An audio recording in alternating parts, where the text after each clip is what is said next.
Welcome back.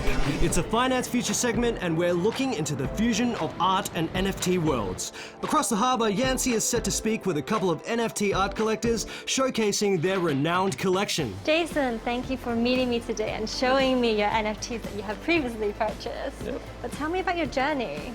Well, I started like everyone else and being skeptical, what's NFT? But with certain research and learn about it, then we become more confident.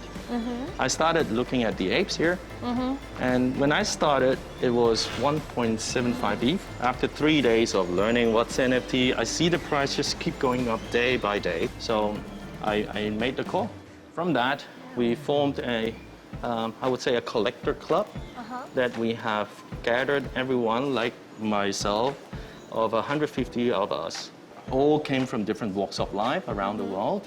And so we gather, we share, we learn, and we go together. But let's go back. What is NFT? Oh, very good question. I think a lot of people hear that being asked and asked every day. Let's say you have a $100 bill. Okay. I have a $100 bill. We can exchange it, right? Okay. Because it means the same to you. Yes. And if I have a $100 bill, you have two 50s, we can still exchange. The value is the That's same. what means by fungible. It goes with the Bitcoin, the Ethereum, or all these coins that I may own a Bitcoin, you may own a Bitcoin, but maybe I only own 0.01 of a Bitcoin, but you own 1 Bitcoin. We still use the same sentence. But then NFT, it's something that's unique. It cannot be fungible because that's the only one and only exists in the blockchain. Right. Blockchain of NFT, it's for distribution. It's also on the ledger. No one can manipulate or tamper with. So it proves an ownership of something, and that's then NFT. NFT is more than just a picture of a 2D image. It can be 3D, it can be a character, it can be music, it can be movie. And I see that NFT, the world's going to adopt to that technology.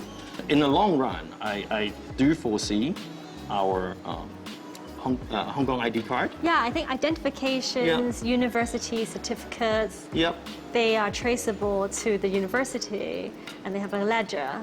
And it cannot be copied. Exactly, and also the house deed, your car registration, or even to buy the next concert ticket to eliminate all the fraud. Fraud. Yeah. As a collector, how do you find the collections that you want to invest in?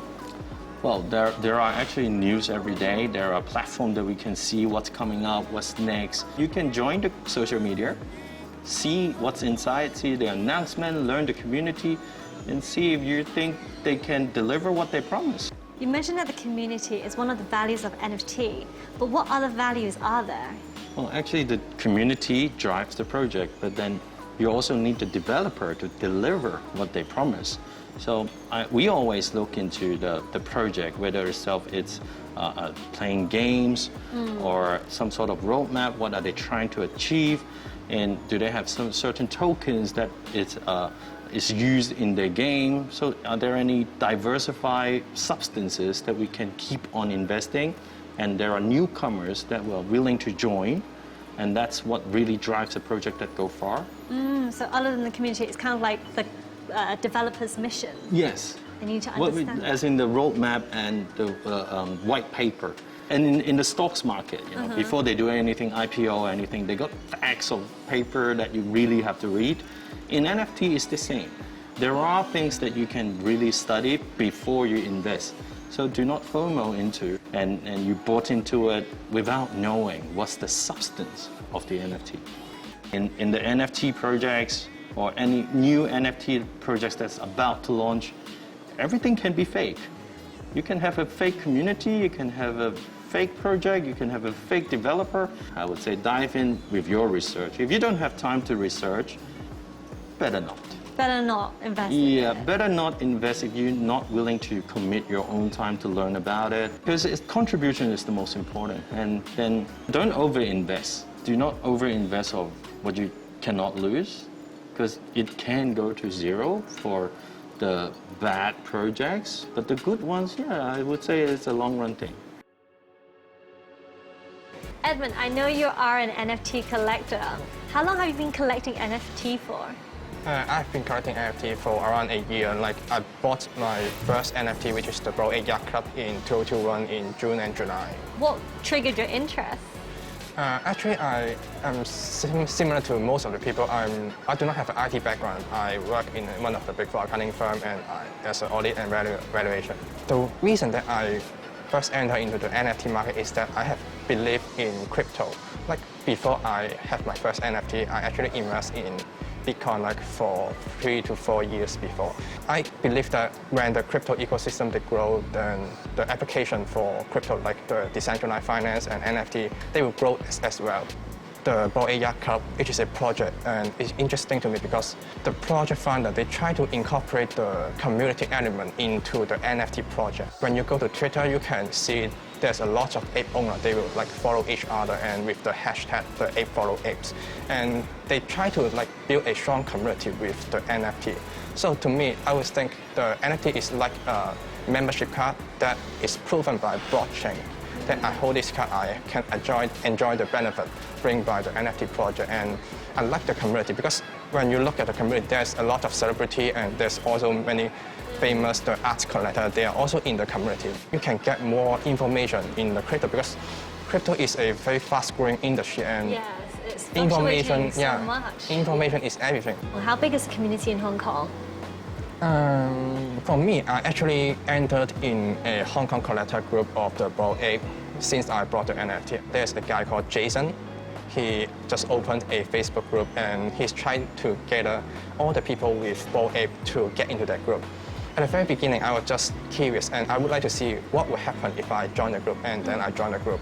I remember one day he just opened a post in the Facebook group and he saying that he's the director of a US listed company and he would like to bring all of us with the Bored Ape to do something big in the Web3 market. And I was quite surprised at that time because I never think that someone will like step out and try to lead us to do something big in the NFT space. How did that make you feel? We have a strong community, we have trust among the members, and these are all the value of our group that we can process to the other stage, and we are now collaborating with different kind of projects. So you mentioned about the community before and you need to do some research before you buy any NFT. But what research did you do? I think the first thing is that you like to go to the website and see who funded the project. See if they like disclose their name and background. If yes, then you could maybe go to LinkedIn or Twitter to search their background or their history to see if the founder is trustworthy. Because to me, an NFT project is like a very early startup company. They may promise you to deliver a lot of value to you in the future. They may have a very good roadmap, but if they're lying, then you get nothing after you pay your money or you invest in the project. So I think the most important thing is that you have to be quite sure that the founder is trustworthy and at least they are willing to disclose their name on the websites. For most of the NFT project, they will have their roadmap or their information in their website, Twitter, or Discord. I think these are the three major channels that I could obtain the information directly from the project. And also in our community, we have a lot of different people. They will spend time doing research on the different kind of project. If they have good project, they will like share the information to all of us, and we could also take as a reference. NFT and metaverse has been exponentially growing in the past few years, and there's definitely been a movement from physical art to intangible art. But today we learned from Ruby and Alfred that it's important to preserve traditional art. So let's not be too hasty when we are investing, and we need to do our research early. Whether you're an aspiring artist, collector, or an investor, this is the perfect opportunity for us to learn and invest in the future.